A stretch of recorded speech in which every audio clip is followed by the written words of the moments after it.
오늘부터 우리가 젊은 예배를 드리는데 젊은 예배에게 청년들에게 어떤 말씀을 전할까 생각했을 때 요한복음을 쭉 나가는 게 좋겠다라는 생각이 들었습니다. 요한복음은 신앙의 기초이죠. 요한이 예수 그리스도가 누구이신지에 대해서 쉽게 설명했고 예수 그리스도의 그 신성, 하나님 되심에 대해서 설명해주고 있는 책이기 때문입니다. 오늘부터는 요한복음을 쭉 젊은 예배 때 함께 나누고 그 말씀을 세워가도록 하겠습니다. 오늘 우리가 읽은 요한복음 1장 1절 18절의 말씀 아주 중요한 말씀인데요. 요한복음 1장 1절은 이렇게 시작하죠. 태초에 말씀이 계시니라 이 말씀이 하나님과 함께 계셨으니 이 말씀은 곧 하나님이시라. 요한은 태초에 말씀이 계셨고 이 말씀이 하나님과 함께 하셨고 이 말씀이 곧 하나님이라고 말씀하고 있습니다. 이 말씀이 하나님이라는 것은 무엇을 의미하는 걸까요? 하나님께서 하늘아 생겨라, 땅아 생겨라, 바다가 생겨라라고 했던 이 명령이 하나님일까요? 이게 하나님이 하신 말씀이고 이게 곧 하나님일까요? 우리가 이 요한복음을 읽을 때 이 첫 구절부터 우리의 신앙이 막히게 됩니다. 뭐지? 말씀이 하나님이라고? 이게 무엇이지? 라고 생각하게 되는 것이죠. 그런데 이 요한이 말하는 1장 1절의 말씀은 창세기 1장 1절의 말씀하고 같이 봐야 됩니다. 창세기 1장에 보면 천지 창조하신 하나님이 나와 계시지 않습니까? 천지 창조하신 하나님께서 그 천지를 지으시는 그 모습을 보고 요한이 거기에서 예수 그리스도가 누구인지 그리고 하나님의 아들 예수가 어떻게 이 땅 가운데 오셨는지에 대해서 깊이 깨닫고 쓴 책이 요한복음이라는 것이죠. 창세기 1장에 보면 둘째 날에 보면 물과 물로 나뉘어라 라고 주님께서 말씀하십니다. 하나님께서 물과 물이 나뉘어라 라고 말할 때 그냥 말해서 물과 물 나뉘어져 라고 해서 말한 것이 그냥 이렇게 움직여서 나눠진 게 아니라는 것이죠. 창세기 1장 7절에 보면 하나님이 궁창을 만드사 라고 말합니다. 그리고 궁창 아래의 물과 궁창 위의 물로 나뉘게 하시니 라고 말하죠. 하나님께서 직접 행하시면서 궁창 위에 궁창을 만드신 겁니다. 그리고 물과 물을 서로 나뉘게 하신 것이죠. 하나님이 그냥 말로써 야 나눠져 라고 말한 게 아니라 하나님께 직접 선수 행하심으로 궁창 위에 궁창을 만드셨고 물을 나누어 주셨다라는 것이죠. 이처럼 창세기에 보면 하나님께서 천지를 창조하실 때 우리가 생각하는 것처럼 빛아 있어라, 뭐 땅아 나와라, 동물아 생겨라 이렇게 말해서 만드신 게 아니라는 겁니다.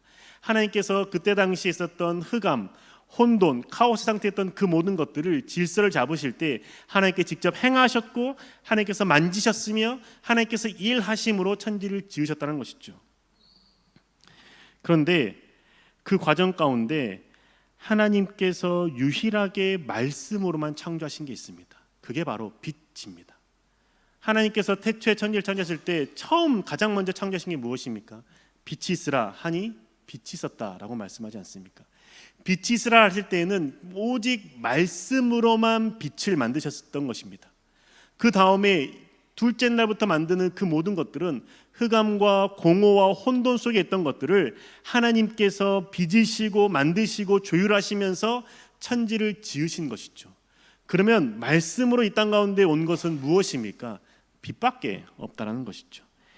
그래서 이 빛이 예수 그리스도라고 성경학자들은 이해하기도 하고 이렇게 해석하는 경우도 있다라는 겁니다. 이 빛이 무엇인지는 성경학자들도 여러 의견이 나뉘긴 합니다. 어떤 이는 영광의 빛이라고 말합니다. 그런데 하나님의 영광의 빛을 굳이 말해서 빛아 있어라 해서 하나님의 영광의 빛이 생기는 걸까요? 그건 또 아니라는 것이죠. 혹은 어떤 이들은 이게 빅뱅 이론의 빛이라고 말하기도 합니다. 빵 터지면서 빛이 쫙 생겼고 그때 천지가 쫙 만들어졌다고 하는 그 빛이 이 빛이라고 말하기도 합니다. 이걸 과학적으로 설명하다 보니까 빅뱅 이론의 빛으로 얘기하는 건데, 그런데 요한복음의 말씀을 묵상하면 묵상할수록 이 빛이 하나님께서 이 땅 가운데 예수 그리스도 가운데 존재케 하신 빛이 아닐까?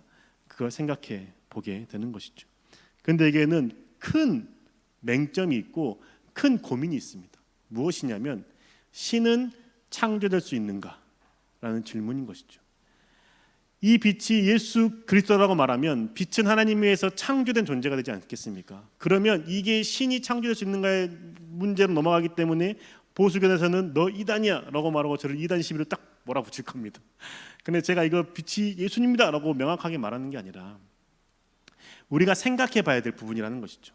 하나님께서 태초에 빛을 창조하셨을 때 말씀으로 창조하셨고 이 빛이 이 땅 가운데 오셨고 그 빛과 함께 하늘과 땅과 바다와 육지 생물과 바다 생물과 하늘의 생물과 사람을 만드셨다라는 것이죠. 그래서 하나님께서 이 빛을 낳았다라고도 표현할 수도 있는 것이죠. 그래서 예수 그리스도께서 이 땅 가운데 오셔서 하나님을 아버지라고 부르시는 것 아닐까요? 저는 말씀을 보면서 왜 하나님이 계시고 예수님이 계시고 성령님이 계시는데 예수님은 유독 하나님한테 아버지라고 부르지? 왜 하나님을 아버지라고 부르지? 예수님을 하나님께서 낳으셨나? 그럼 어떻게 낳았지? 자웅동체인가? 몸이 갈라졌나? 여러 고민들 하게 되는 것이죠. 그런데 창세기 1장을 보게 되면 하나님께서 말씀으로 유일하게 창조하신 이 빛을 통해서 하나님께서 이 땅 가운데 빛을 예수 그리스도 가운데 비춰주셨다는 것이죠. 그러다 보면 요한복음에 보면 나는 빛이다라고 하시는 예수님의 그 선언들을 듣지 않습니까? 그리고 예수 그리스도께서 내가 시작이요 끝이다라고 말씀하셨던 것도 흑암 가운데 있고 공허함 가운데 있고 혼돈 가운데 있는 그 모든 깜깜함 속에서는 시간 흐름은 보이지가 않습니다. 무엇이 흘러갔는지 시간의 존재조차도 모릅니다. 그런데 빛이 들어오는 그 순간 시간이 시작되는 것이죠. 변화가 알 수 있게 되고 이 흐름을 알 수 있게 되는 겁니다. 그런데 아무 빛도 없고 깜깜한 곳에서는 어떤 변화도 어떤 움직임도 알 수 없기 때문에 시간은 흐르지 않는 것처럼 여겨지는 것이죠.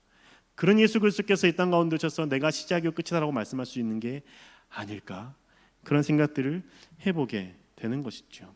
천지 창조를 보게 되면 그 물질이 전혀 다른 곳으로 창조된 것은 오직 빛밖에 없고 나머지 둘째 날부터는 흑암 가운데 그 물과 혼돈과 카오스 상태 가운데 하나님께서 만드신 것이죠. 그래서 하나님께서 이 땅 가운데 예수 그리스도를 보내셨던 것이고 그 말씀이 육신이 되어 이 땅 가운데 오신 분이 예수 그리스도라고 생각할 수 있다는 겁니다. 그래서 구약에서는 예수 그리스도가 보이지 않는 것처럼 보이지만 그 빛을 통해서 예수 그리스도께서 구약에도 계속 함께 하셨던 것이고 그 빛을 통해서 하나님과 함께 천지를 지으신 것이고 그 빛을 통해서 하나님께서 구약 가운데 함께 하시다가 신약에서 말씀이 육신이 되어 이 땅 가운데 오심으로 우리 사람들 가운데 빛으로 오시게 되었다라고 생각할 수 있게 되는 것이죠. 그걸 우리가 깊이 생각해 보면 예수 그리스도가 이 땅 가운데 오실 수 있었던 것은 창세기 때의 빛으로 계셨던 것이고 그 말씀이 육신이 되었던 가운데 오셨던 것이죠. 그러면 예수님께서 그 빛으로 계셨을 때에 그 공허와 혼돈과 흑암 가운데 있었던 그 상태를 하나님과 함께 질서를 잡아 가셨습니다. 그 흑암과 혼돈인 악의 상태에 빠지기 쉬운 상태인 것 우리가 잘 알지 않습니까? 어둠이 악이고 빛이 그리스도라는 것을 우리가 익히 들어서 알고 있지 않습니까? 그 흑암과 혼돈과 공허의 상태는 사단이 활동하기 좋은 상태인 것이죠. 그런데 거기에 예수 그리스도께서 빛 가운데 임하셨고 그러므로 말미암아 거기에 사단의 세력들은 물러가고 그곳에 질서가 잡히고 하나님의 나라가 그리고 이 땅 가운데 세워질 수 있게 되었다라는 것이죠. 근데 우리가 잘 생각해 보면 우리가 천지를 창조하신 하나님에 대해 생각할 때 그 첫째 날, 둘째 날, 셋째 날, 넷째 날에 대해서 이야기할 때 하루하루의 개념을 24시간 개념으로 생각하신 적이 있지 않습니까? 하나님이 첫째 날에는 빛을 만드셨고 둘째 날 하늘을 만드셨고 셋째 날에는 땅과 바다를 만드시고 식물을 만드셨고 넷째 날에는 바다의 생물을 만드셨고 넷째 날에는 빛과 해하다가 별을 만드셨고 다섯째 날에 바다의 동물과 하늘의 새를 만드셨고 여섯째 날에 육지 동물과 사람을 만드셨다 생각했을 때 월화수목금토 이렇게 해서 다 만드셨다고 혹시 생각하고 계시지 않습니까? 근데 그 하루가 아닙니다. 왜냐하면 그 하루가 되려면 첫째 날에 만든 것이 태양이어야 되는 것이죠. 근데 그렇지 않지 않습니까? 넷째 날에 하나님께서 해를 만드셨고 달을 만드시지 않았습니까? 그럼 넷째 날에 지구에 자전과 공존할 수 있는 그 해가 생겨났기 때문에 하루가 우리가 생각하는 그 24시간의 개념이 아니라는 것이죠. 하나님께서 빛 가운데 우리 가운데 천지를 창조하셨던 그 순간은 그 하루는 24시간이 아니라 하나님의 때의 하루라는 것이죠. 시편 말씀에 보면 하루가 1000년 같다라고 말씀하지 않습니까? 하나님께서는 하루가 천년 같다고 말씀하셨기 때문에 그 하루하루의 날짜는 천년일지 만년인지 영년일 줄은 알 수 없지만 그 긴 시간을 통하여서 하나님께서 하늘을 만드셨고 오랜 세월을 거쳐서 땅과 바다를 만드셨고 그리고 해와 달과 별을 만드시고 그리고 동물을 만드시고 사람을 만드셨다라는 것을 우리가 알 수 있는 것이죠. 그런데 중요한 것은 그 해와 달과 하늘과 땅과 바다를 모든 걸 만들 때 빛과 함께 만들었다는 겁니다. 첫째 날에 빛이 있으래서 빛이 있지 않았습니까?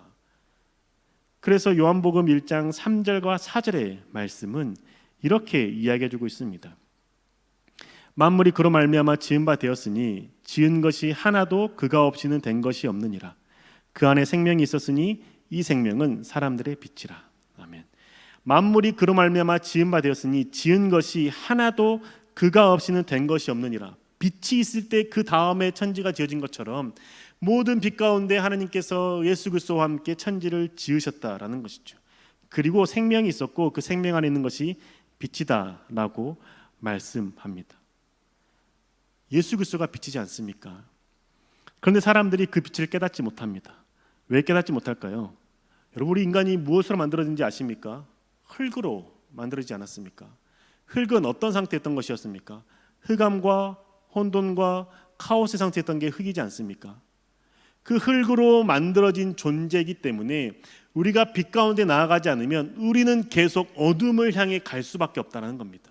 우리가 만들어진 그 태생 자체가 흑암 가운데 있었던 흙 가운데 만들어졌기 때문에 그 안에 예수 그리스도의 그 빛이 들어오지 않으면 우리는 자연스럽게 죄를 짓는 것에 빠르게 갈 수밖에 없다는 것이죠. 우리가 하나님을 믿기로 골단하고 하나님 앞에 나아가기로 소망하면서 내가 오늘 한 주는 내가 주님의 빛 가운데 살아야지라고 결단했지만 한 주를 돌아보시면 넘어진 적이 많지 않습니까? 왜 그렇습니까?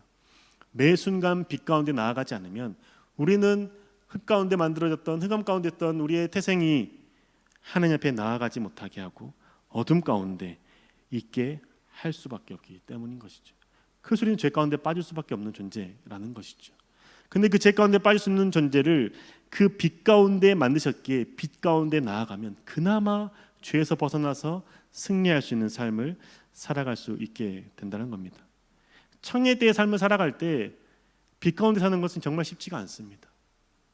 왜냐하면 너무 좋은 게 많고 너무 눈에 보이는 것도 많고 하고 싶은 게 많기 때문이죠. 세월을 오래 살면 다 해봤기 때문에 그게 그거요 별거 없어라고 말하지만 살아보지 않았을 때는 막 해보고 싶고 저것도 해보고 싶고 이것도 해보고 싶고 하면서 어둠 가운데 빠지기 쉬운 건 아니겠습니까? 지금 젊은 세대 가운데 가장 큰 문제가 되고 있는 부분들이 마약이지 않습니까?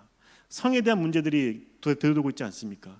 그런 것들에 대해서 유혹에 빠질 수밖에 없는 상황 가운데 있을 때 예수 그리스도는 그 빛을 붙잡지 않으면 우리는 그 유혹 가운데 쉽게 넘어질 수밖에 없다는 것이죠.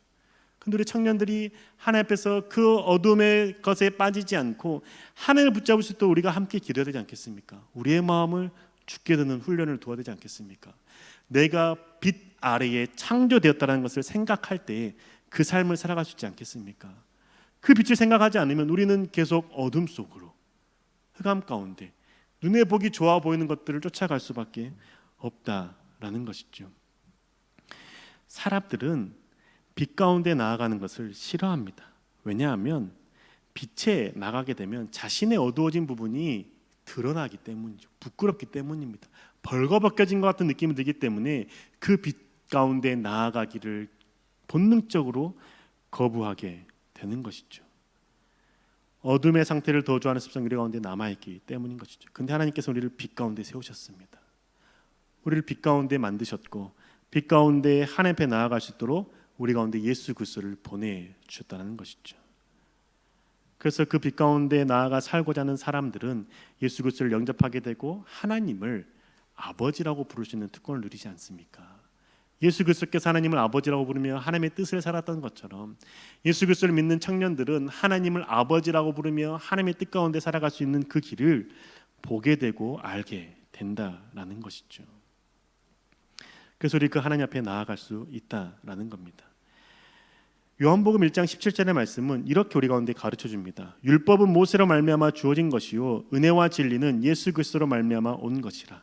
율법은 모세로부터 주어진 것이지만 은혜와 진리는 예수 그리스도로 말미암아 온 것이다라고 우리 가운데 말씀해 주는 것이죠. 이건 곧 무엇을 말씀하냐면 예수 그리스도께서 이 땅 가운데 오심으로 말미암아 우리가 율법 아래에서 관계를 하나님과 맺었던 그 삶은 끊어지고 은혜와 진리 가운데 살아가시는 존재가 됐다라는 것이죠. 내가 율법을 지켜야만 거룩해진 존재로 살아가는 것이 아니라 하나님의 은혜로 우리는 거룩해진 존재가 된 것이고 그 거룩해진 존재를 유지하며 살아갈 수 있는 자로 바뀌었다라는 것이죠. 하나님의 은혜로 말미암아 우리가 그렇게 되었다라고 가르쳐 주고 있는 것이죠. 율법만 생각하면 법을 어기는 것, 하나님의 그 말씀 가운데 떨어져 사는 것에 대한 두려움이 생길 수 있지만 은혜와 진리신 예수 그리스도 생각하면 그 빛 가운데 살아갈 수 있는 것 아니겠습니까? 그래서 사도 바울 우리 가운데 에베소서에서 이렇게 가르쳐 주고 있습니다. 에베소서 5장 8절과 9절의 말씀인데요. 제가 읽어드리겠습니다. 너희가 전에는 어둠이더니 이제는 주 안에서 빛이라. 빛의 자녀들처럼 행하라. 빛의 열매는 모든 착함과 의로움과 진실함에 있느니라.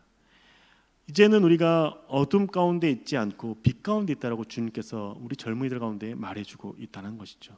흑암과 혼돈 속에 있는 존재가 아니라 그 흙의 상태에 있는 존재가 아니라 그 흙에 주께서 빚으시고 거기에 하나님의 영을 불어넣어 주신 그 생명의 빛을 불어넣어 주신 존재로 살아가게 된다라는 것이죠. 착함과 의로움과 진실함 가운데 살게 되는 것이죠. 그 모습에 대해서 바울은 더 쉽게 설명해 주는데요. 제가 읽어드리겠습니다. 에베소서 5장 11절에서 13절의 말씀입니다. 너희는 열매 없는 어둠의 일에 참여하지 말고 도리어 책망하라. 그들이 은밀히 행하는 것들은 말하기도 부끄러운 것들이라. 그러나 책망을 받는 모든 것은 빛으로 말미암아 드러나나니 드러나는 것마다 빛이니라. 아멘. 말하기도 부끄러운 것들은 빛 가운데 없는 것이죠. 어둠 가운데 있는 겁니다. 빛 가운데 드러났을 때 부끄럽다면 내 삶의 모습, 지금 나의 행동은 어둠 속에 있는 상태라는 것이죠. 주님 우리 가운데 그것을 가르쳐 주고 있습니다. 저와 여러분은 빛 가운데 살기를 소망하십니까? 아니면 어둠 가운데 계속 있기를 원하십니까? 주님 우리를 빛 가운데로 부르셨고 빛 가운데 빛의 자녀라고 말씀하셨는데 그것을 받아들이고 살아가겠습니까? 아니면은 여전히 내가 좋아하는 내 욕심을 따라 사는 것을 선택하며 살아가겠습니까? 주님 우리에게 물으신다는 것이죠. 사랑하는 구름산교회 청년 여러분, 우리 율법에서 벗어나지 못해서 우리가 아둥바둥 사는 존재가 아니라 그리스도의 은혜로 말미암아 빛 가운데 살아갈 수 있는 존재임을 생각합시다. 빛을 쫓아 살아갑시다. 빛은 절대로 어둠과 함께 있을 수가 없습니다. 빛이 있으면 어둠은 도망가게 되는 것이죠. 내가 지금 흑암과 어둠 가운데 있을 때 내가 그리스도의 빛 가운데 나아가면 그 어둠의 모습들은 사라지게 됩니다. 그리고 어둠은 절대로 빛 가운데로 나오지 못합니다. 빛 앞에서는 어둠은 도망치기 마련인 것이죠. 그런 우리가 빛된 자녀로서의 삶을 살아갈 때 하나님께서 반드시 우리를 빛 가운데로 이끄시고 그 삶 가운데 하나님의 그 영광을 보게 하실 것입니다. 내 존재를 명확히 인식합시다. 빛의 자녀로 살아가는 삶, 그 삶을 살아갑시다. 살 수 있는 이유는 빛 대신 예수 그리스도가 저와 여러분 가운데 함께 하시기 때문인 것이죠. 그 삶을 살아감으로 하나님께 나아가는 저와 여러분 되시기를 주님의 이름으로 축복합니다. 아멘.